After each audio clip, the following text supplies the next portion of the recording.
Новинар Кирил Стојанов. Кирил, добро вечер. Добро вечер, Иван. Попладнево пристигна од Ватикан. Благодарам за можноста да ни го пренесеш ово искуство за овој голем историски настан, ама верувам дека е гордост како католик да се зборува за вакво големо искуство. Во четвртокот беше во Ватикан, требаше да направиме едно вклучување во живо во дневникот, но се случи момент на целосна блокада на врските конекциите во Ватикан, ама ти сведочеше на тоа што се случи. 18 часот и 10 минути некаде се појави белиот чад над Систинската капела. Какво беше чувството во тој момент да се биде во Ватикан? Иван, уште од самото одење знаев дека одам на нешто што ќе биде историско. Ова е најголемиот настан, нешто најголемо што може да се доживее како католик, како човек, секако дека е една привилегија да се биде таму. Во моментов кога излезе белиот чад, настана една таква експлозија на емоции на плоштадот, уште и сега кога зборувам, и кога зборував и со моите, и кој после кога успеа да добијам врска во текот на вечерта, се уште имав емоции, на многу луѓе гледав солзи во нивните очи, се гледаше радост, едноставно е. Да, ги гледаме тие инсерти и моментот на полниот плоштад во Ватикан и тие емоции помеѓу толпата на луѓе кои што беа собрани таму. Се чувствуваше ли радоста во тие моменти кај верниците кои што беа во Ватикан? Радоста одеше до таму да во некои моменти само осеќав дека некој ќе ме гушне, ќе ме поздрави, ќе се свртиш да видиш кој е, ќе ти каже извини, меѓутоа се радувам многу. Имаше луѓе кои што наистина паднаа на колена со солзи во очите, заблагодарувајќи се на Господ што се дел од нешто што е историско, а ова секако е историја, затоа што ова е конклава, избор на поглавар на католичката црква. Со самото тоа папата влегува во историјата, ние бевме дел од историски настан. И сега, бидејќи од момент во момент го следевме целото тоа случување, еден час подоцна се случи излегувањето на балконот, познатиот балконот, каде што се објавува веста дека го имаме новиот папа, го даде и првиот благослов, беше помеѓу луѓето кои што го добија првиот благослов од папата. Како изгледа да бидеш помеѓу првите кои што ќе го види новиот папа? Кога се појави кардиналот Мамберти на балконот, извиците беа толку гласни што човекот не чекаше едно 5 минути за да може да ни соопшти дека имаме папа, познатото Хабемус папам. Кога ги изговори тие зборови, настана уште посилна емоција кога го слушнавме името на папата, веднаш почнавме да го проверуваме кој е новиот папа. За мене, како човек кој што имаше можност да го запознае претходниот поглавар на католичката црква, секоја средба, секоја можност да бидам во негова близина е привилегија и чест. Особено ми е мило затоа што имав можност да присуствувам на првиот негов благослов како папа. Тој веќе во овие денови ќе служи и литургии ширум Рим. Многу луѓе ќе имаат можност да добијат благослов, меѓутоа да се биде дел од тие, ајде ќе кажам 200.000 кои што беа на плоштадот, те привилегија, знаејќи дека 1,4 милиарди католици се во проценти не знам колку, меѓутоа бев меѓу многу привилегираните луѓе. Сега го спомена кардиналот Мамберти, колку што знам, тој не е непознат за македонската католичка црква, ако не грешам, бил и во Скопје, така? Така, кардиналот Мамберти не само што беше во Скопје, верувајте, беше во моето родно место. Во Радово, луѓето кои што следат поврзани вести со католичката црква знаат дека Радово е селото од каде што потекнува најголем број од свештенството и честните сестри од монашките заедници во Македонија. Се работи за еден силен авторитет во црквата кој што извршува многу силни позиции во католичката црква. Сега беше дел и од конклавата, му припадна и честа да ја соопшти веста. Сакам да спомнам уште еден момент околу излегувањето на папата.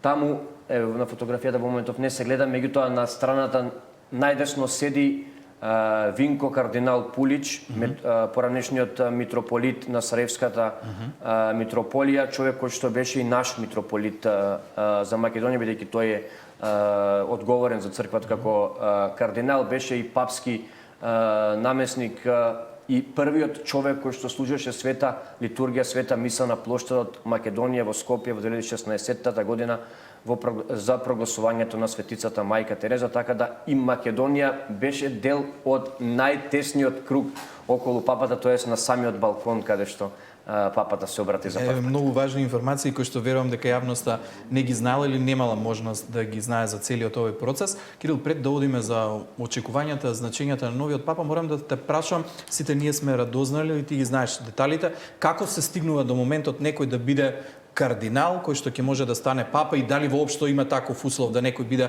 кардинал за да стане папа? Која е постапката? Така, теоретски е многу интересна постапката, кој може да биде папа. Верувате, секој што е крстен маж, има наполнети 18 години, влегува во можниот круг на кандидати да стане папа. Меѓутоа, праксата на избирање на папа од 14-тиот век се до денес се избира од зборот на кардиналите, од кардиналскиот збор, бидејќи тие самите и учествуваат. Меѓутоа, се уште постои можноста некој црквен достоинственик, човек кој што е ракоположен за свештеник, за бискуп, или можеби не е ниту ракоположен за свештеник, да биде избран за папа. Оно што е важно дека доколку се случи такво нешто, тој мора да го прими чинот на бископско ракополагање, на епископско ракополагање, да постане владика, на македонски, за да може, затоа што знаеме дека папата е и римски бискуп. Меѓутоа, ќе повторам, од 14-тиот век се бира меѓу зборот на кардиналите, тие имаат најдобар приказ на тоа кој што прави во црквата, се води на тоа што е потребно црквата во моментов, каков авторитет. Теоретски да, може секој, меѓутоа праксата вели дека оној што е во зборот на кардиналите станува кардинал, а кардинал именува папата, значи со негов декрет се именува човек за папа, за кардинал. Најчесто тие се меѓу оние кои што веќе имаат чинот на епископ, меѓутоа може да се случи и свештеник да добие чин на кардинал. Кардиналот Превост, кој што од четвртокот е новиот папа, во 2023-та ја доби оваа позиција токму од папата Франциск. По изборот го доби мнозинството гласови во конклавата. На вториот ден од гласањето го одбра името Лав 14. Каква символика и какво значење има името Лав 14? Името Лав е повеќе пати користено во црквата од едно од најчестите со оглед на тоа дека е 14, така? Не мора да значи тоа. Во црквата броевите не мора да додат следствено едно со друго. Секогаш може да имаме прескокнување, враќање на броевите.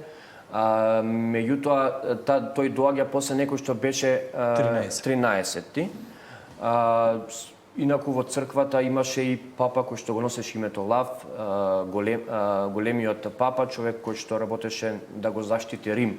Уште во 5-тиот век овој папа самиот денеска им образложи на кардиналите дека причината за изборот на неговото име, на името Лав 14, е поврзано со претходникот, со Лав 13, човек кој што ја водеше црквата 25 години на крајот на 19-тиот и првите години од 20-тиот век, во времето на индустријската револуција, особено залагајќи се за работничките права, особено зборувајќи за социјалната правда, издаде и свое многу познато дело каде што зборува за важноста на почитан кон работникот и улогата на црквата во проповедањето и насочувањето дека се потребни хумани услови. Сегашниот папа Лав 14 рече дека живееме во нова револуција, сега не е индустријска како што беше, меѓутоа технолошка индустрија, и многу е важно улогата на црквата да биде повторно насочена кон почитта кон човекот, кон работникот, меѓутоа и кон успевање на задржување на сите оние црковни вредности да не се изгубат во борбата за напредок на технологијата. Сега, Кирил, гледајќи ги, веднаш се прават споредби помеѓу Лав 14 и папата Франциско. Првата разлика која што веднаш се забележа по излегувањето на балконот е тоа дека Франциск носеше само бела наметка, Лав 14 има и дополнителни украси на оваа наметка. Која е разликата во овој момент и што символизира тоа? Ќе почнам прво од излегувањето на папата Фрањо, кој што излезе само со бела облека. Тоа беше веднаш, освен неговото име, затоа што знаеме дека папите и своето име кога го избираат насочуваат во кој дел ќе биде неговиот понтификат и што ќе биде во фокусот. Со самото негово излегување со најобична папска облека, она што само црковните прописи го налагаат како нешто што мора да биде. Дека ќе биде близок до народот. Дека ќе биде близок до народот и ќе бара скромност. Прво од самиот себе, меѓутоа ќе бара и скромност од сите луѓе внатре во црквата. Кога го велам ова, не сакам да кажам дека сегашниот папа не е скромен или дека ќе води политика на нескромност. Постои црквено правило, прописи кои што налагаат дека може папата да изгледа и вака, меѓутоа не е црквена догма која што не може да се прекрши, станува збор за обичај. Секој дел од папската облека, од папските одежди кои што тој ги носи, си има своја символика која што ја имаат. Она што ќе кажам дека мора да го има е белото капче кое што папата излегува. Кој е символ за дека е папа. Дека е папа, римски поглавар над сите како поглавар, меѓутоа белата боја знаеме означува чистота и присутност на Светиот Дух. Крстот мора да го носи на своите гради, мора да ја носи папската униформа, а моцетата, која што е најпозната и голема разлика меѓу него и папата, станува збор само за дополнителна облека, која што може, но не мора да ја носи папа. Кирил, сега имаше информации различни во однос на тоа каде ќе живее новиот папа, со оглед на тоа дека знаеме во какви услови живееше неговиот претходник Франциско, не на местото на кое што вообичаено живеат папите. Што ќе се случува овој пат? Папата на почетокот на својот понтификат ќе живее на истото место каде што живееше и папата Фрањо. Тоа е затоа што самиот мисли дека се уште папскиот кабинет, папската резиденција е потребна од реновирање и од градежни активности кои што се презимаат таму, а нема донесена одлука за тоа дали ќе продолжи да живее тука каде што сега ќе престојува овој период или ќе се врати во папската резиденција. Одлука за тоа се уште не постои, така да тој ќе одлучи кога папската резиденција ќе биде готова. Кире, морам да те прашам, има ли месечна плата папата? Тоа е интересно прашање, ќе одговорам кратко, а потоа ќе ми дозволи само една минута да образложам. Папата нема месечна плата, да нема забуни за тоа колкава е платата. Се она што папата го има му обезбедува државата Ватикан, меѓутоа примање како плата папата нема. На својата сметка не добива плата од државата, затоа што таа му обезбедува се што е потребно за неговиот живот. Тој може да добива донации, постојат многу луѓе кои што донираат на црквата и на папата, меѓутоа сите тие пари завршуваат во фондот на државата Ватикан, со кој што папата може да располага за потребите на црквата. Плата негова како лични средства не постои. Добро, многу интересни информации поврзани со него. Првиот папа од Соединетите Американски држави, има двојно државјанство и на Перу, знае 5 јазици, има завршено и факултет за математика, но ајде нека биде доволно за Лав 14 и морам да те прашам, кога го договаравме овој разговор вчера, ми кажа дека си бил да го посетиш и вечното почивалиште на папата Франциск. Има ли голем интерес за тоа?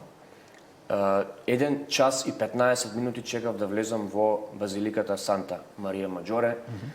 Тоа доволно зборува дека луѓето таму одат со една огромна почит кон папата Фрањо, човек кој што е и сега добивам наплив на емоции, човек кој што остави голем траг во црквата. Морам да им кажам на луѓето голем пријател на Македонија, првиот кој што дојде во кој што е посети. Меѓутоа сакам да споделам уште еден многу важен момент, а тоа е кога 2017 година Македонија имаше немири државни и политички, кога ситуацијата беше пред ескалација.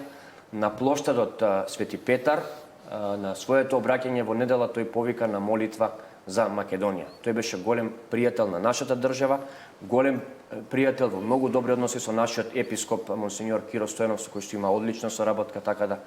А и местото на кое што почива, Санта Марија Маџоре, базиликата, е многу позната за сите нас со оглед на тоа дека државната делегација која што секоја година оди за честувањето на Свети Кирил, што ќе се случи за кратко време на 24 мај, положува цвеќе венец токму во оваа црква поради плочата која што е испишана таму и поставена на македонски јазик. Кирил, само за крај, Франциск беше првиот кој што дојде во Македонија. Има ли можност да се случи во скоро време да видиме повторно посета на папа на Македонија? Јас ќе бидам најсрегниот човек доколку се случи тоа, секако не зависи од нас, не зависи само од Ватикан. Државата прво Македонија треба да има интерес за тоа и да го покани, официјално да го покани како тоа, потоа црквата може да искомуницира и да почнат постапка на тоа. Јас себе ги повикувам државните власти, тие многу брзо од сега ќе бидат во Ватикан доколку имаат желба и интерес, можат да го сторат тоа уште сега. Ќе потрае таа постапка, меѓутоа зошто да не бидеме во редот на оние кои што ќе чекаат нова посета на римскиот поглавар на Да папата. се надеваме дека ќе се случи такво нешто. Честитки уште еднаш и за тебе и за сите католици во Македонија за новиот папа. Благодарам за можноста да ги дознаеме сите овие информации. Ќе благодарам и јас за можноста.